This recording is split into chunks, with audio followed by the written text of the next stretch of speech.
Mark Zuckerberg thinks regulation is inevitable, so he's proposing what that regulation should look like. In an op-ed in the Washington Post and on his Facebook page, he outlines what he calls new rules for the internet for 4 key areas: harmful content, election integrity, privacy, and data portability, saying he wants regulators to set standards about what counts as terrorist propaganda or inappropriate content, or whether an ad is political, so the company doesn't have to set those standards and is not accused of bias. He advocates for a global framework around privacy regulation based on European rules and common standards for users to safely transfer their data away from Facebook.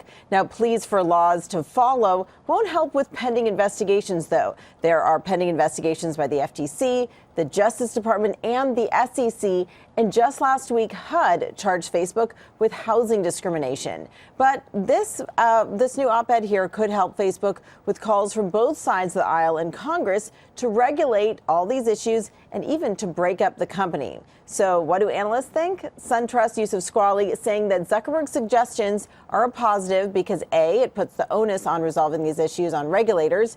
B, Facebook has clearly invested the most time, effort, and money trying to address these issues, and as a result is likely best positioned to comply with the rules. Jeffries praises Zuckerberg for playing offense, saying internet regulation will ultimately insulate the larger platforms such as Facebook.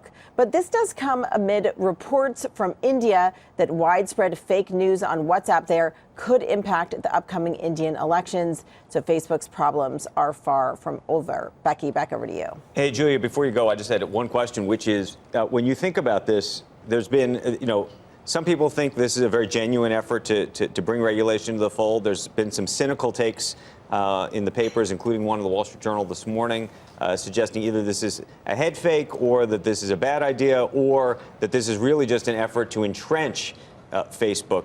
Given the conversations you have with so many of the people inside that company, what do you think is really going on?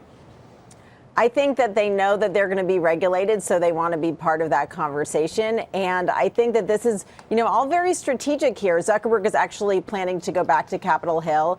And I think it's worth noting that it's been almost exactly a year. It'll be a year next week since Mark Zuckerberg was in the hot seat. And he was, pressed by Congress on all of their flaws and failures. And the issue is in the past year, since his testimony on Capitol Hill, there have been so many more problems that have come out since then. So this is his attempt to get ahead of that and say, hey, one of the analysts said, you can't follow the speed limit if you don't know what the law is, and try to really put the onus on the regulators, instead of being responsible when he says himself that for when he says that he laws. agrees, but this is the first time he at least seems to suggest that he agrees with the idea that he shouldn't be in charge of what speech is on Facebook or not. That he's effectively saying, you know what, I don't want to be in charge of this anymore. You, Washington, are supposed to do it.